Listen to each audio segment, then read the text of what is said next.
ни следува еден прилог кој што за мене е многу лично интересен.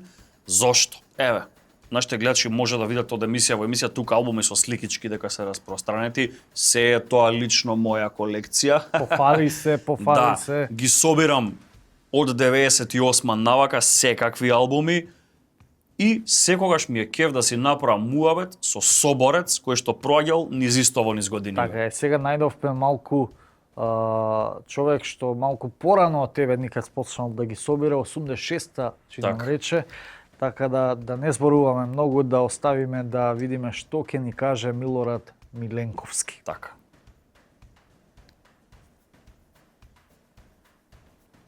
Мундокаст денеска на едно невообичаено место, но тука сме во потрага по еден фудбалски патник, еден спортски работник.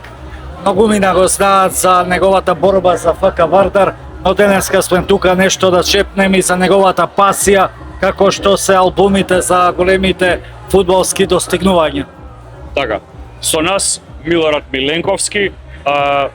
Миле, за Вардар имаме испредено милиарда приказни, меѓутоа, оние што те знаат дека си пасиониран собирач на албуми со сликички. Гледам дека оваа пасија и на наша веќе зрела возраст те нема помината. Прво ви благодарам што дојдовте на ова невообичаено место, да кажеме.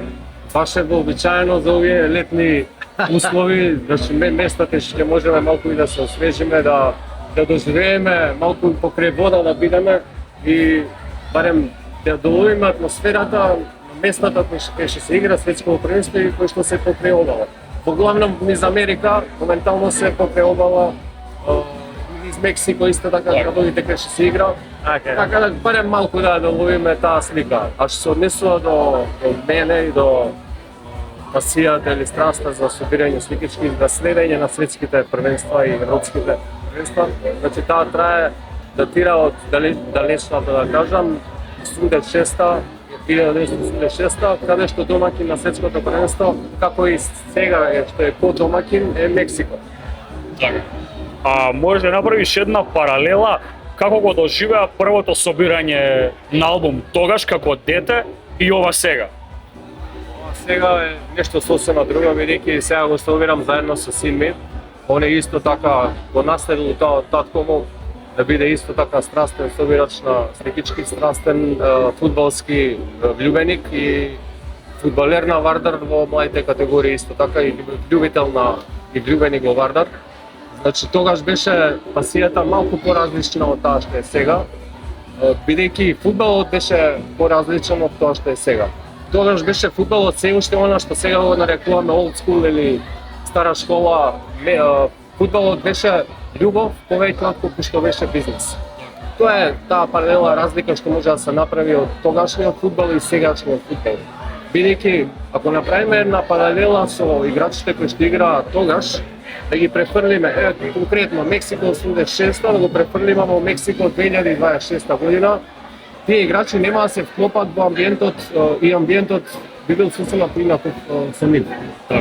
Кога смеете кај светското првенство, што би извел до сегашното согласно на преварите, позитивните работи, па ете и негативните? Па позитивно е дека да кажам за нас, позитивно за помалите земји дека е проширено светското првенство на повеќе репрезентации, каде што и помалите земји имаат шанса да бранат учество. Мене ми е жал што Македонија не учествува, таму ја бев спремен да идам да гледам, идам присутен, меѓутоа ете. Што се однесува до ова, што беше, извини, што ме праша друго? Негативните работи. Негативно е тоа што е позитивно, во исто време да кажам и негативно, бидејќи се разредува квалитетот и доколку направиме споредба во првенствата каде што имало 24 репрезентации, на пример помалку или 16 или 24, ќе видиме дека таму било секој надпревар дерби, секој надпревар бил интересен за следење и концентрацијата на квалитетот го правило првенството да биде супер интересно. Сега имаме фудбал каде што реално имаме солидно исполнети стадиони, големи стадиони во споредба со европските услови, значи Америка, Мексико, особено и Канада. Тие се направени во големи центри, градови, мегалополиси И иако има голема, да кажам, посетеност, како да објаснам, не можам да направам споредба во однос на тоа што таква беше страста тогаш, каква е страста сега. Од навивачки агол, што би издвоило од твоето фудбалско патешествие? Знаеме дека и со репрезентација имаш многу надпревари и со ФК Вардар. Што би издвоило од трибините? Од трибините, она што ми остави позитивен впечаток е Босна. Босна сега за сега, Аргентина стандардно, значи Аргентина си е со нивната навивачка армија патува секаде кај иде, одека особено им е релативно блиску Северна Америка.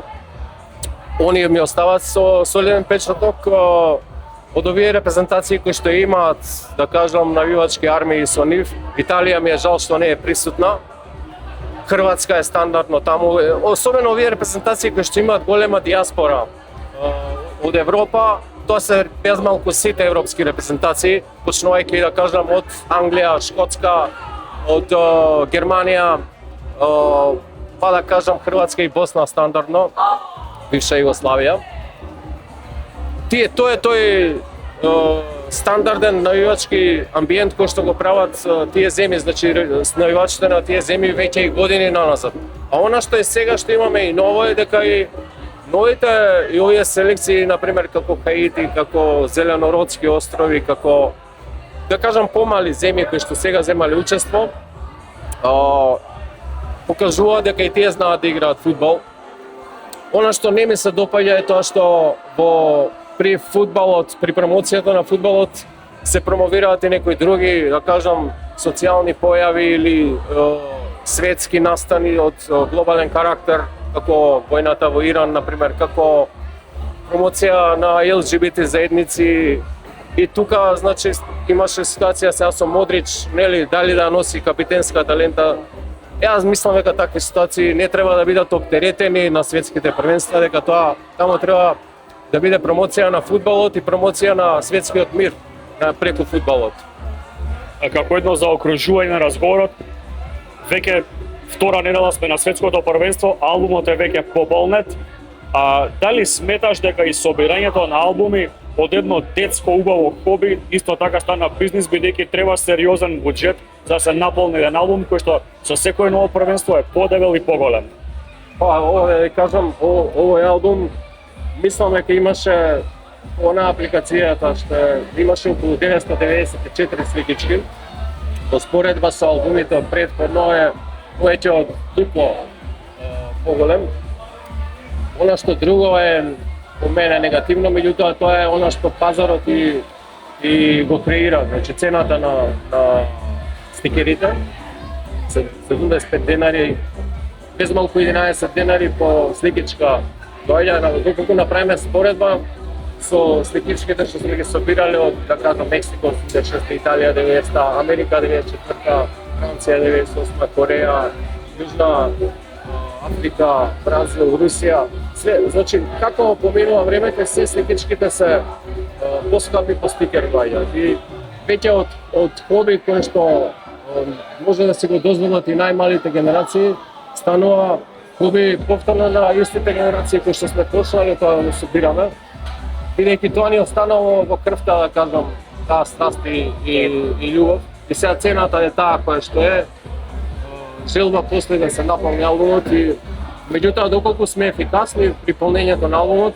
ќе сватиме дека треба да се купат отприлика 3 пакетчиња полни со сликички и со дупликатите.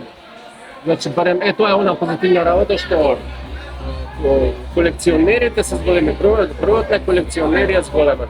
Еве ја, например, бев последните сликички што ми фалеа, бев да ги заменам на фонтана, да ги побарам. И за среќа ги најдов сите, последните 3. Една морам да ми се заблагодарам на мојот личен пријател и другар Васовски, Александар Васовски, Тетовче, да му честитам за освоениот клуб со Силекс и да му се заблагодарам јавно за сликичката која што ми ја даде, која што ми беше последна за да го наpunам овој албум. Одлично заокружување, Миле, ќе ти се заблагодариме.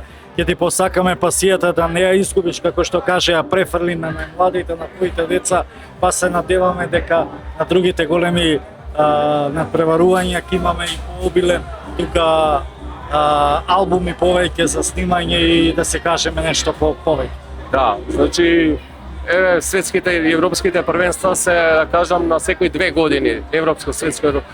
Па се надевам дека Македонија ќе смогне сили, ќе најде начин како да се пласираме на следното, барем европско првенство. И таму си има сликички, се собираат исто из европско првенство и јако не е исто. Убаво е да видиме и нашата репрезентација, нели, меѓу албуми. И ќе го имаме претходниот албум кај што играше европското, кај што и бев присутен, нели, бев присутен односно на еден надпревар во Букурешт со Украина.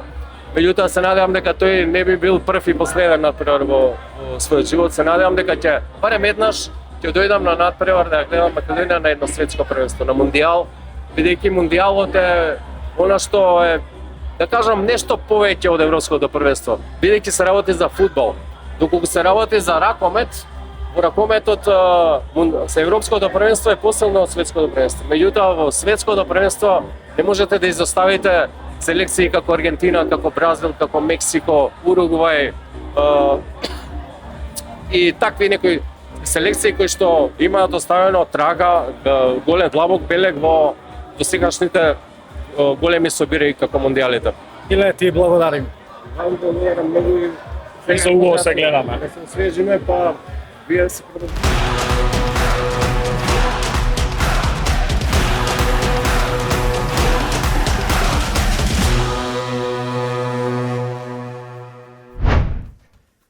Кој не собирал сликички не разбира. Не разбира.